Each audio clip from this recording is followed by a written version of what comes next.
Hello student, this is Aarti. Welcome to our YouTube channel. आज हम करने वाले हैं 9th क्लास की हिस्ट्री का 5th chapter, pastoralism in the world. इस वाले टॉपिक में हम पैस्टोरलिज्म अफ्रीका पढ़ेंगे। उसका कुछ टॉपिक हम कवर कर चुके हैं। आगे हम ये पढ़ने वाले हैं इस वाले टॉपिक में कि जो अफ्रीका के अंदर जब कॉलोनियल रूल आया था तो किस तरीके से उन लोगों के ऊपर रिस्ट्रिक्शन लगाई गई थी और उन लोगों पर क्या इफेक्ट पड़ा था आफ्टर कॉलोनियल रूल। क्योंकि उससे पहले जब तक ब्रिटिशर्स नहीं आए थे उससे पहले तो उनके पास में एक वास्ट एरिया था जिसके ऊपर वो अपने कैटल्स को वहां पर ग्रेज करा सकते थे। बट जैसे ही कॉलोनियल रूल आया सारी चीजें बिल्कुल ही अपोजिट चली गई थी, क्योंकि हर चीज पर जो कॉलोनियल रूल था उन्होंने अपना कंट्रोल कर लिया था। तो उन लोगों की लाइफ पर क्या इफेक्ट पड़ा था कॉलोनियल रूल का, आज हम इस वाले टॉपिक में यही करेंगे। तो चलिए स्टार्ट करते हैं आज का न्यू टॉपिक। तो आज हम करने वाले हैं pastoral in Africa.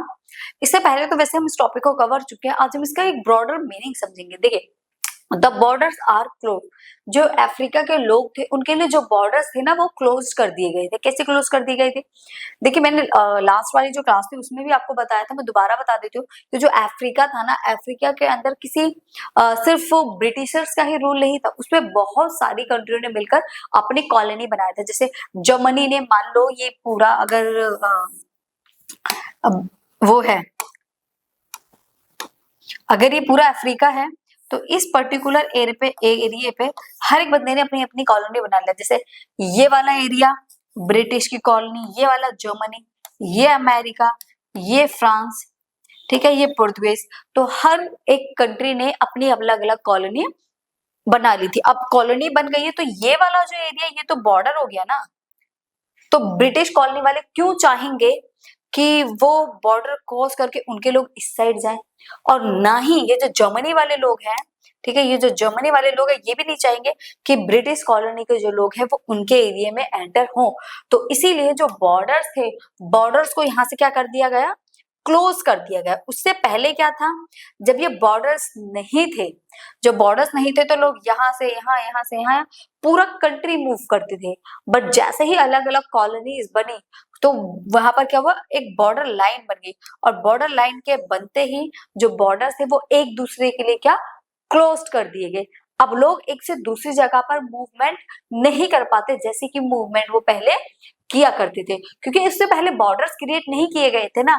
But after colony rule, after colony rule उनके लिए जो बॉर्डर्स थे उनको क्लोज कर दिया गया था, ताकि जो लोग हैं वो मूव ना कर पाए एक से दूसरी जगह। पहले क्या था, वो पैस्चर लैंड के लिए एक से दूसरी जगह इजिली जाते थे, बट सडनली कॉलोनी रूल आया एंड सडनली सारी चीजें बिल्कुल ही डिफरेंट हो गई, और जो कॉलोनियल रूल था वो लगा दिया गया। अब लोग मूवमेंट नहीं कर पाते। पहले क्या था, अगर उनको ये इस एरिया में ग्रेजिंग के लिए नहीं मिल रहा तो मूव करके वो इस एरिया में जा सकते थे। बट अब नहीं ऐसा, अगर मिल रहा हो या ना मिल रहा हो उनको इसी एक पर्टिकुलर एरिया में रहना है।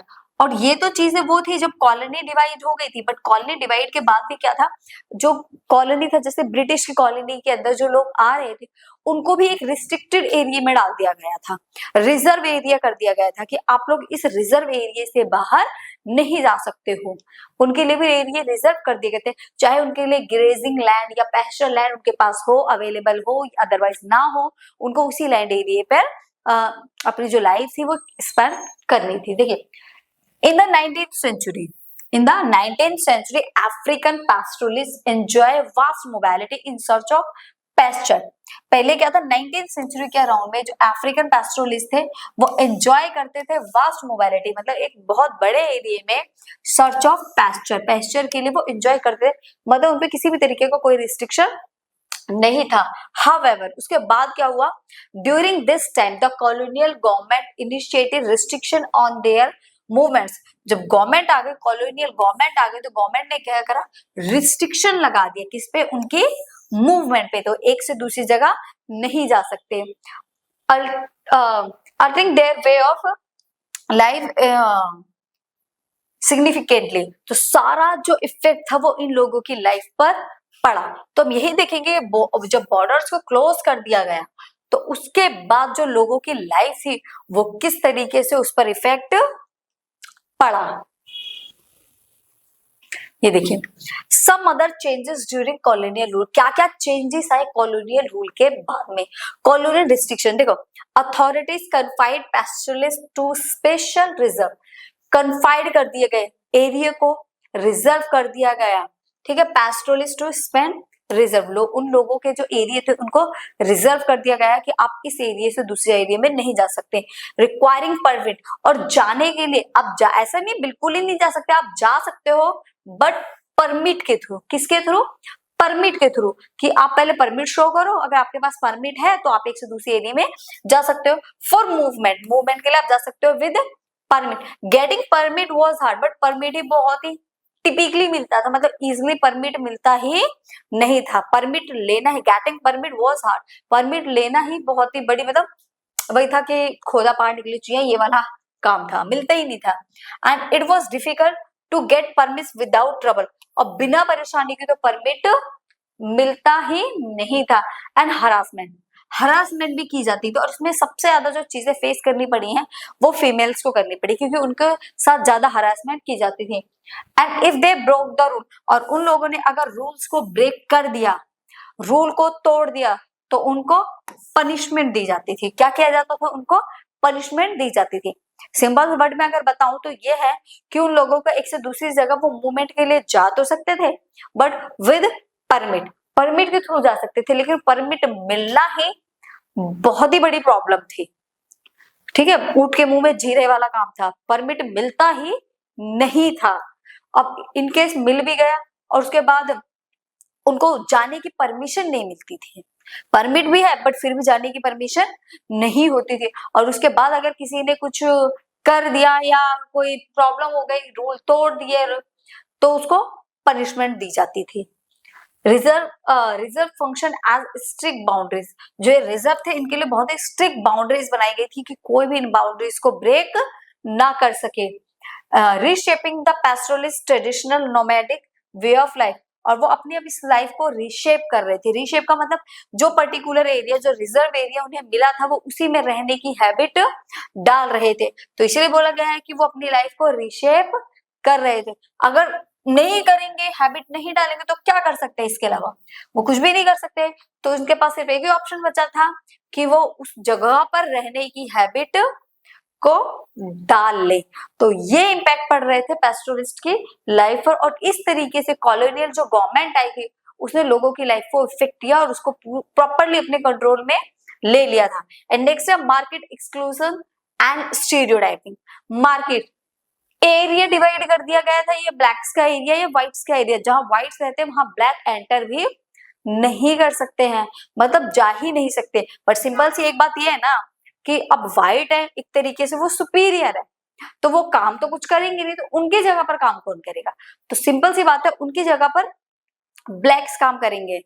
तो जो व्हाइट थे वो प्रॉपरली डिपेंड तो ब्लैक्स पर ही थे, क्योंकि व्हाइट्स काम तो नहीं करेंगे, काम करने के लिए उन्होंने किसको अपॉइंट कर रखा था, काम करने के लिए उन्होंने अपॉइंट कर रखा था ब्लैक्स को। सुपीरियर व्हाइट्स है, अब व्हाइट्स खुद तो काम करेंगे नहीं, तो वो किसके ऊपर डिपेंड थे, ब्लैक्स के ऊपर। सारा काम कौन कर रहे थे, ब्लैक्स ही उनके काम कर रहे थे, बट उनको सिर्फ उतने ही टाइम के लिए वहां पर जाने दिया जाता था जितने टाइम का उनका काम था, उसके बाद उनको वहां जाने नहीं दिया जाता था। और व्हाइट के एरिया में सिर्फ वही जा सकता था जिसका काम है, जिसका कोई काम नहीं है वो व्हाइट्स के एरिया में एंट्री नहीं कर सकता था। Colonial rules prevented pastoralist like the मसई। जो कॉलोनियल रूल्स आया था, ठीक है, कॉलोनियल जो ये रूल्स आया था प्रिवेंटेड पेस्टोर, इसने क्या करा, पेस्टोरलिस्ट को पूरी तरीके से प्रिवेंट कर दिया, मतलब उस पर क्या कर दी, रोक लगा दी। रूल्स प्रिवेंट, जो कॉलोनी के रूल थे, पेस्टोरलिस्ट के जो रूल थे, उन्होंने प्रॉपरली उस पर रोक लगा दी, उसको बैन कर दिया। लाइक द मसई from entering markets in white area, उन्होंने ये भी कर दिया कि वो एंटर नहीं करते व्हाइट्स के एरिया में, जो व्हाइट एरिया की मार्केट है उसमें ब्लैक्स एंटर नहीं कर सकते। White shelters perceiving them as dangerous, क्योंकि उनको ये लगता था कि अगर हम इनको एंट्री देंगे ना, तो जैसे देखो दिखने में वो ब्लैक कलर है उनका, तो वो उनको बिल्कुल पसंद नहीं करते थे, मतलब चोर क्रिमिनल टाइप ट्रीट उनको किया जाता था, क्रिमिनल है, ये तो चोर है, लूट लेंगे, मतलब इस टाइप से उनकी थिंकिंग थी, जिस वजह से व्हाइट्स उनको प्रॉपरली एंट्री नहीं देते थे, सिर्फ परमिट के थ्रू देते थे, और वो भी जब उनको काम होता था तब। बाकी उनको उनसे डेंजरस फील होता था, उनको लगता था कि ये जो लोग हैं, ये जो ब्लैक्स है, ये हमारे लिए डेंजर का काम करेंगे, हमें इनसे नुकसान हो सकता है, इसलिए उनको एंट्री नहीं देते थे। Limited their involvement in trade activities, और ट्रेड में भी उनकी जो इन्वॉल्वमेंट थी ना, उसको भी लिमिट कर दिया था। ब्लैक्स की जो इन्वॉल्वमेंट थी ट्रेड में, उसको भी क्या कर दिया गया था, लिमिट कर दिया गया था। Despite restriction, pastoralists played a crucial role in construction roads and towns, as their black labor was essential for these end of works. अब देखो जो pastoralists थे, उनके ऊपर हर चीज ट्रेड के ऊपर रिस्ट्रिक्शन लगा दी, क्रॉपिंग वो कर नहीं पा रहे, एग्रीकल्चर खेती वो कर नहीं पा रहे, और ट्रेडिंग पर भी उनके ऊपर बैन कर दिया गया। वो क्या करेंगे, तो जो पैस्टोरलिस्ट थे उनको कुछ तो करना ही था, तो कंस्ट्रक्शन का काम करने लगे थे, जैसे रोड बनाना, टाउन्स बनाना, ठीक है। लेबर की भी तो जरूरत है, अब व्हाइट लेबर का तो काम करेंगे नहीं, तो लेबर का सारा काम किससे करवाया जा रहा था, ब्लैक से। जो वर्कर्स का काम कर रहे थे वो ब्लैक्स कर रहे थे, व्हाइट ये काम नहीं करते थे। ये सारे काम कौन कर रहा था, ये सारे काम ब्लैक्स से करवाए जा रहे थे। ट्रेडिंग रोक थी, मतलब ये था ना कि जो थोड़ा सा अच्छा खासा काम है वो सारा व्हाइट करेंगे, जो लोअर लेवल का सारा काम है वो ब्लैक्स करेंगे। कंस्ट्रक्शन का काम हो गया, लोगों के घर बनाना, रोड बनाना, ये सारे काम ब्लैक्स करेंगे। साफ सफाई का काम ब्लैक्स करेंगे। उनको बहुत ही लोअर कैटेगरी का समझा जाता था। Impact on pastoral and trading activities. अब पेस्टरल और ट्रेडिंग एक्टिविटीज को हम देखेंगे। देखिए, colonial restriction affected both pastoral and trading activities. जो कॉलोनियल रिस्ट्रिक्शन था उसने पेस्टरल और ट्रेडिंग एक्टिविटीज इन दोनों पर इफेक्ट डाला था, क्योंकि पेस्टरल लाइफ तो आपको पता है ये खराबी हो रही थी, उनको आने जाने नहीं दिया जा रहा था, उनके जो कैटल्स थे उनकी डेथ हो रही थी भूख की वजह से, और ट्रेड के लिए भी उनको लिमिटेशन लगा दी गई थी, तभी तो उनको कंस्ट्रक्शन का काम करना पड़ रहा था। Pastoralist not only looked after animals, pastoralist सिर्फ और सिर्फ एनिमल्स पर ही डिपेंड नहीं थे, वो ट्रेड भी क्या करते थे इन वेरियस प्रोडक्ट, वो बहुत सारे प्रोडक्ट्स का ट्रेड भी करते थे। बट पैस्टोरलिस्ट हैड डिफिकल्टी, बट पैस्टोरलिस्ट की लाइफ जो थी वो तो बहुत ही डिफिकल्ट हो गई थी, but they still manage to do something trading.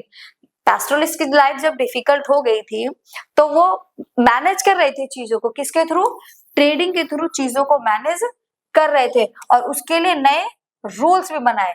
But changes वही है ना, फिर कॉलोनियल रूल आ गया, उन्होंने ट्रेडिंग को भी इनकी तरफ से रिस्ट्रिक्टेड कर दिया कि ये लोग ट्रेडिंग भी नहीं कर सकते। मतलब एक चीज पर रोक लगाया तो उन्होंने नए रूल बनाकर ट्रेडिंग करी, मतलब जैसे तैसे गुजारा कर रहे थे, फिर उसने उनकी उस चीज को भी क्या कर दिया, बैन कर दिया, या फिर ये कह सकते हैं लिमिट कर दिया गया। व्हेन पेस्चर ड्राई, अब यहाँ पर हम पेस्चर लैंड के बारे में पढ़ेंगे कि जब पेस्चर ड्राई हो गया उस टाइम पर क्या कंडीशन रही थी, तो सेकंड होल्ड करना।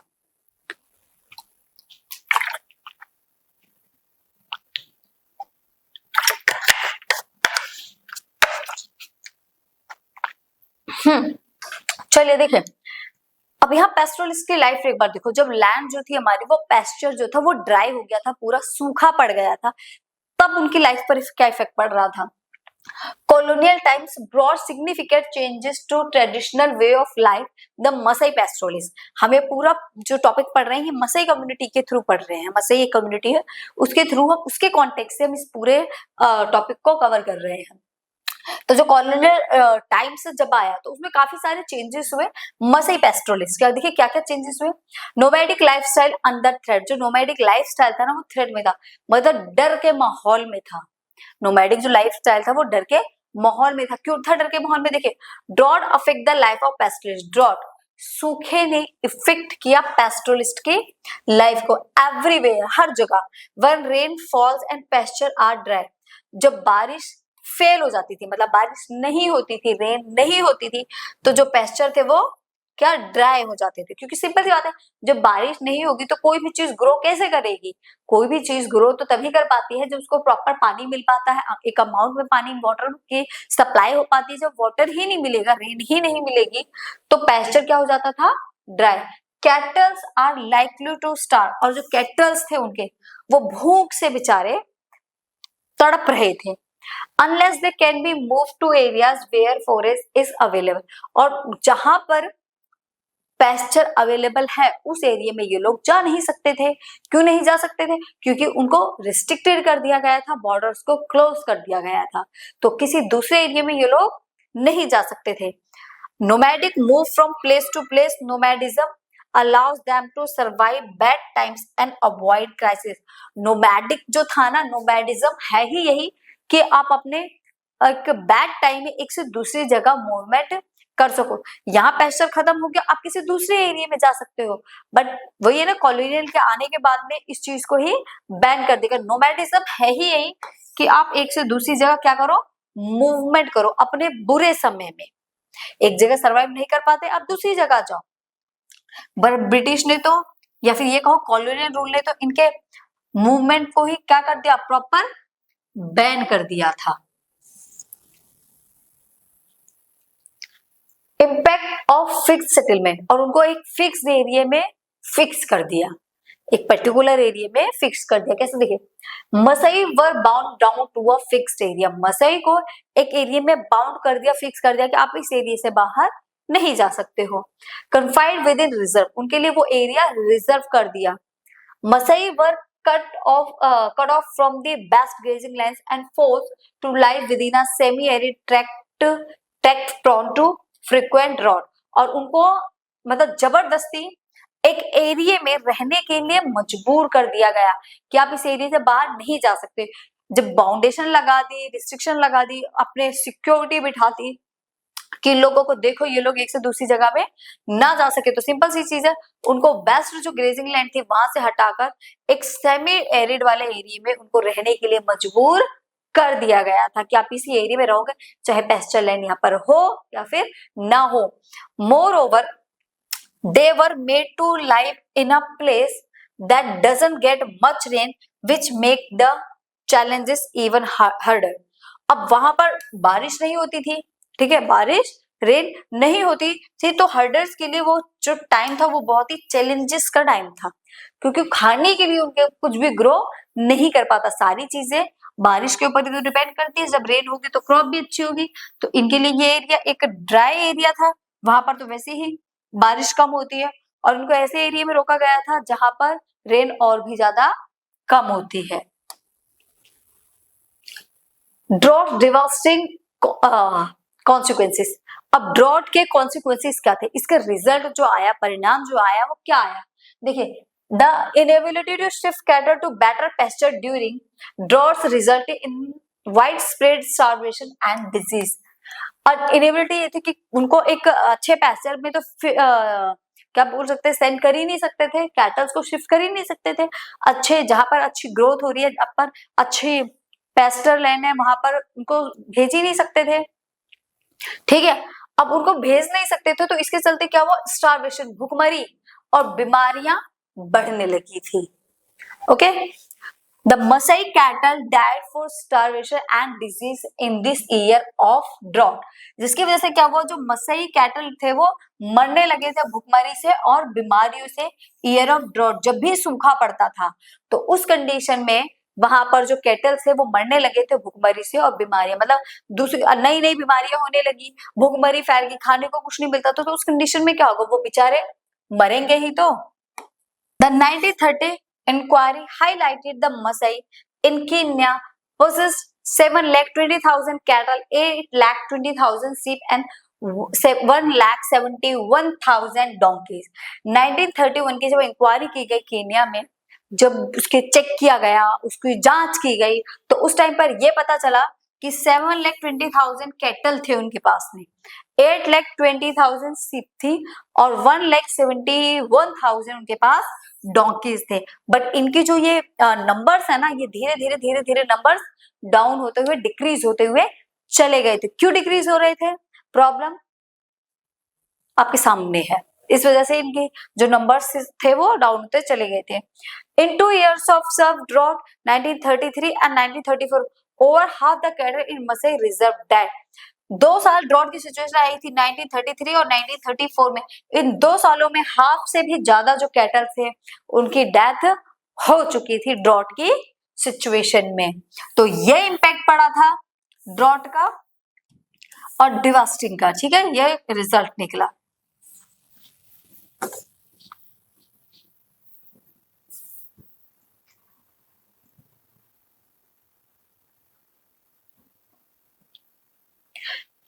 Not all are equally affected, लेकिन ये जो सारी चीजें हुई थी ना, जो कॉलोनियल रूल आया था, इसका इफेक्ट सभी पर सेम नहीं पड़ा। कुछ लोगों के लिए ये बहुत अच्छा साबित हुआ और कुछ लोगों के लिए बहुत ही बुरा साबित हुआ। कुछ तो इससे बहुत रिच बन गए, कुछ बहुत ही ज्यादा पुअर हो गए। तो इसका जो इफेक्ट पड़ा कॉलोनियल रूल का, सभी के ऊपर सेम नहीं पड़ा।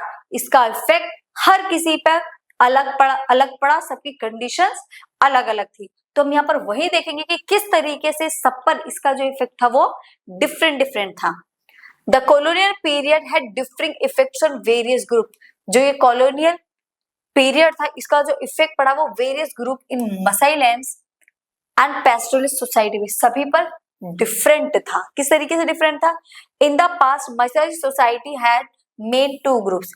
अगर हम पास्ट में देखें कि जो मसाई सोसाइटी थी ना, वो दो ग्रुप्स में डिवाइड थी। मसाई सोसाइटी कितने ग्रुप्स में डिवाइड थी? टू ग्रुप्स है। टू ग्रुप्स उसके मेन ग्रुप्स है, और वो टू ग्रुप्स कौन कौन से थे? Elders and warriors. जो वॉरियर्स थे और एल्डर्स थे, ये वो दो मेन ग्रुप है जो पेस्टल सोसाइटी जो मसाई कम्युनिटी में डिवाइड है, और ये दोनों ही बहुत ही इंपोर्टेंट मेन ग्रुप थे। The elders form the ruling group. जो एल्डर्स था वो एक रूलिंग ग्रुप था। मतलब आप ऐसे सोच सकते हो जैसे आपके पेरेंट्स, बड़े बुजुर्ग, हमारी सोसाइटी के जो बड़े बुजुर्ग है वो एल्डर्स में आते हैं।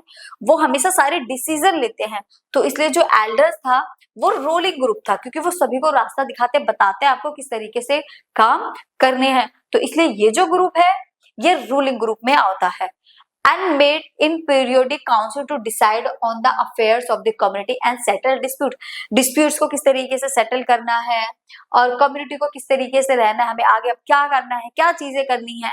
तो सारे डिसीजन यही जो एल्डर्स थे ये लोग लिया करते थे। ये बड़े बुजुर्ग थे मसी कम्युनिटी के। और सेकंड ग्रुप था आपका वॉरियर्स। फर्स्ट था एल्डर, सेकंड था warriors. Consisted of younger people. ये लोग यंग लोग थे, जवान लोग थे। वॉरियर्स का मतलब होता है यंग था, जो किसी से भी लड़ाई कर सके, ये वो ग्रुप था, वॉरियर ग्रुप था। तो इसमें सारे के सारे यंग लोग थे। Mainly responsible for protection of tribe. ये जो वॉरियर ग्रुप था ये मेनली किस लिए बनाया गया था? ये ग्रुप मेनली प्रोटेक्शन के लिए बनाया गया था कि इनको प्रोटेक्शन, ट्राइब जो कम्युनिटी थी उनको प्रोटेक्ट करने के लिए भी तो कोई चाहिए। तो जितने भी यंगर्स थे उनको वॉरियर ग्रुप्स में डाल दिया गया था और उनका काम था अपने लोगों को प्रोटेक्ट करना। जैसे पहले होते थे ना राजा महाराजा के क्षत्रिय वगैरह, सिपाही वगैरह, वो सिर्फ लड़ाई का काम करते थे, उसमें कुछ मेन भी होते थे। तो उसी टाइप से ये भी एक वॉरियर ग्रुप था जिसका काम था अपने लोगों को बचाना। पहले लोग पैसा वगैरह लूट के लेकर आते थे, बट इनके पास पैसा वैसा तो नहीं था। इनका जो धन था वो इनके कैटल्स ही थे। इनकी जो इम्पोर्टेंट प्रॉपर्टी थी वो क्या थे? इनके कैटल्स थे। तो ये एक दूसरे के कैटल्स ले आते थे, लड़ाई करके छीन के कैटल्स ले आते थे। जो ज्यादा कैटल्स छीन रहा है वही सबसे ज्यादा पावरफुल माना जाता था। तो ये प्रोटेक्टर ग्रुप था। ये डिसीजनल ग्रुप था, जो डिसीजन लेते थे ये प्रोटेक्ट करते थे। Young man came to be recognized as a member of the warrior class when they proved their manliness by raiding the cattle of other pastoral groups and participating in wars। जो ये young man होते थे, अब सभी को तो warrior group में नहीं डाल दिया जाएगा ना, तो उनमें से भी सिलेक्ट किए जाते थे कि कौन वॉरियर ग्रुप में सिलेक्ट होगा। तो जो यंग मैन होते थे उनको एक एग्जाम पास करना पड़ता था। एग्जाम क्या था? Members of the warrior class. Member of the warrior class का बनने से पहले उनको क्या करना पड़ता था? When they prove, जो पहले वो अपनी पावर को प्रूफ कर पाएंगे तभी उस ग्रुप में ऐड हो सकते थे। तो उनका क्या करना पड़ता? कैटल्स लेकर आने होते थे। जो दूसरा कोई ग्रुप है, जैसे एक मसाई ग्रुप ये है, एक दूसरा कोई ग्रुप है, तो दूसरे ग्रुप के जो कैटल्स होते थे उनको छीन के लाना पड़ता था। और जो लाने में सबसे ज्यादा ले आता था और जो लाने में मतलब कामयाब हो जाता था, वही वॉरियर ग्रुप का मतलब वॉरियर बनता था और वॉर में भी पार्टिसिपेट करता था, उसी को वॉरियर माना जाता था। In British introduce a series of measure that had important implication. But जैसे ही ब्रिटिश इंट्रोड्यूस हुई उन्होंने इनके ऊपर भी कुछ इम्प्लीकेशंस किए, मींस कुछ बदलाव किए। वो बदलाव क्या थे? दे अपॉइंटेड चीफ ऑफ डिफरेंट सब ग्रुप ऑफ मसाई। उन्होंने चीफ अपॉइंट किया। उन्होंने क्या अपॉइंट करा, चीफ अपॉइंट किया इन्हीं के ग्रुप से। अब चीफ कैसे अपॉइंट किया, देखिए ऐसे समझिए, मान लो ये एक मसाई ग्रुप है, इसमें ये एल्डर्स थे, ठीक है, और मतलब मान लो ये एक ग्रुप है, मसाई ग्रुप में ही अलग अलग ग्रुप्स है, ठीक है, और ये उनके वो एल्डर्स ग्रुप है जो रूल कर रहे थे।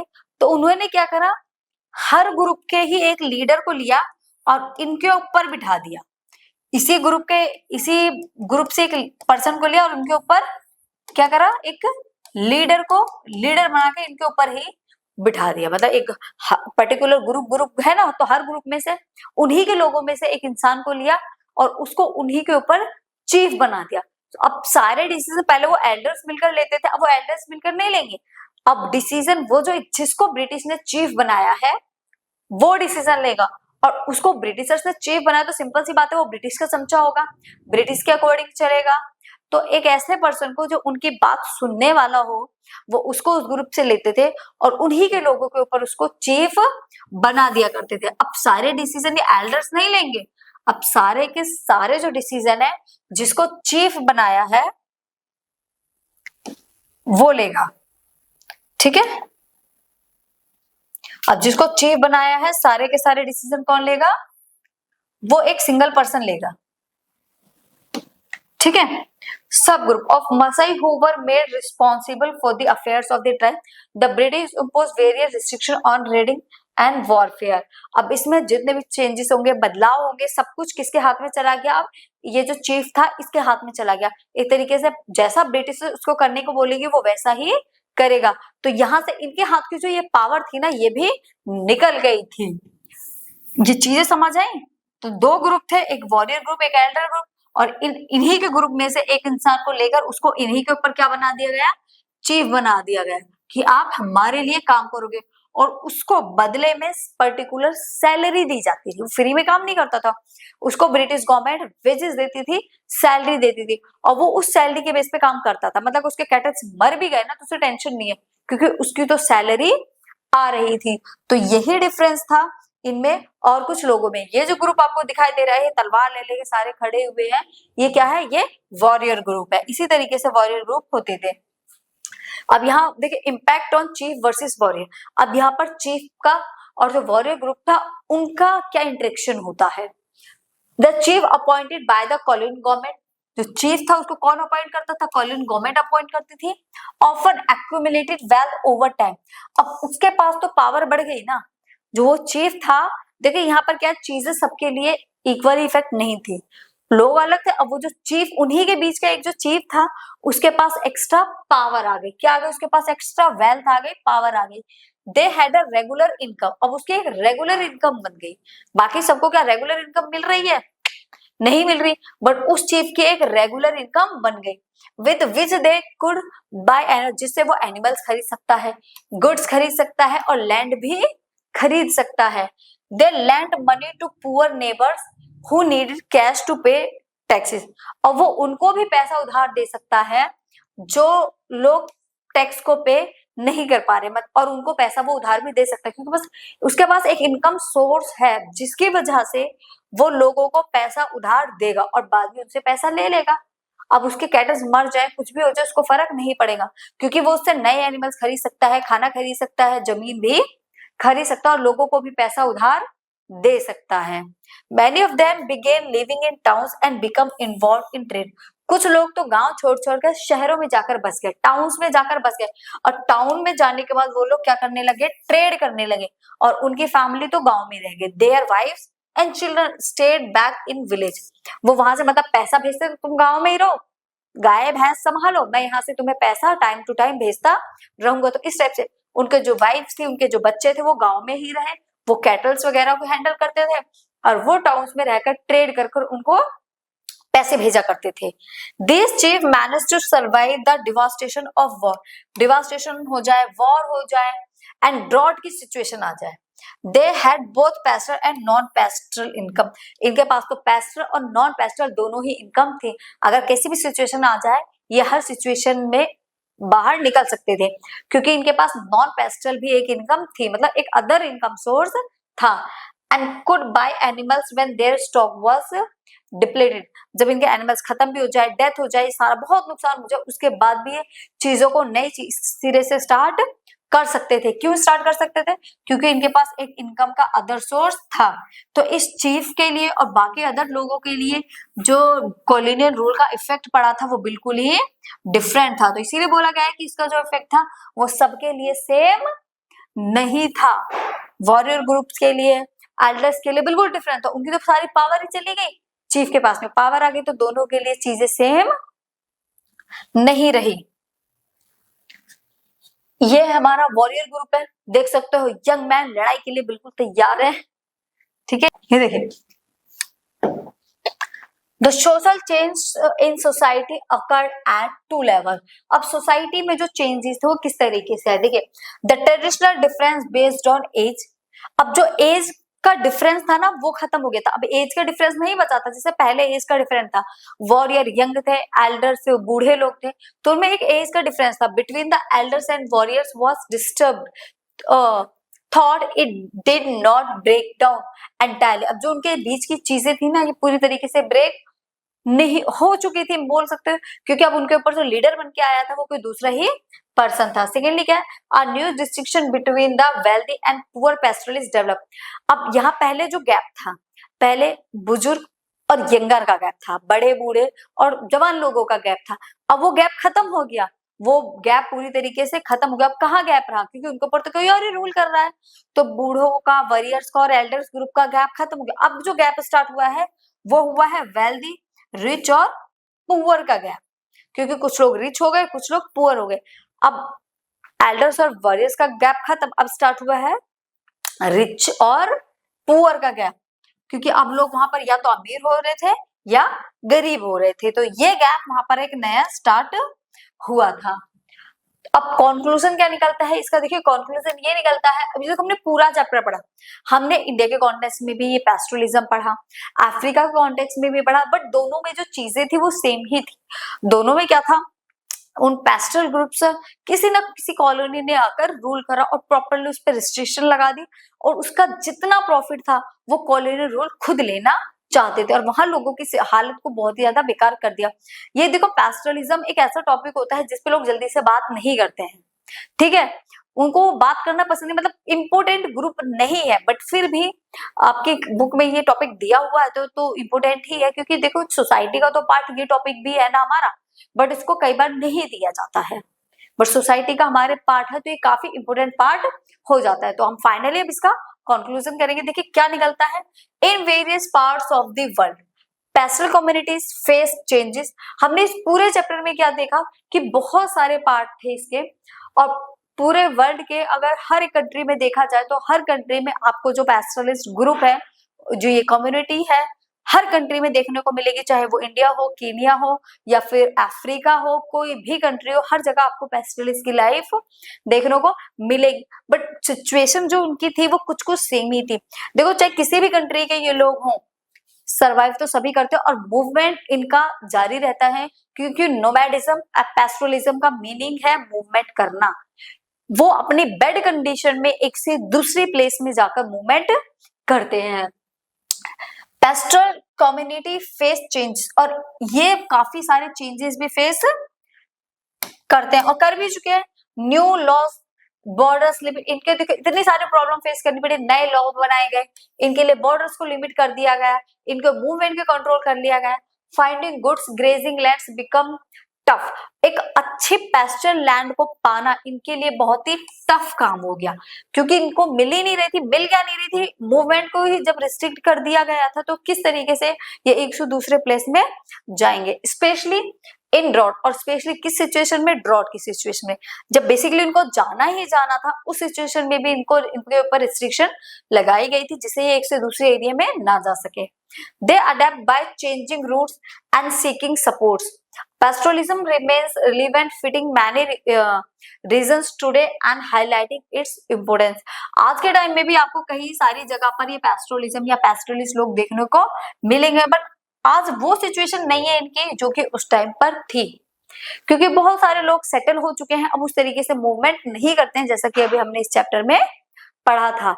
जब ब्रिटिशर्स के आने के बाद, जैसे हमने इंडिया वाले कॉन्टेक्स्ट में पढ़ा था कि कुछ लोगों ने अपनी जमीनें लैंड बाय कर ली और फिर वो एक ही जगह पर रहकर खेती करने लगे, कुछ कैटल्स रख लिए, बाकी को ड्रॉट की सिचुएशन में आधे तो मर गए और आधे को उन्होंने सेल कर दिया था, बेच दिया था।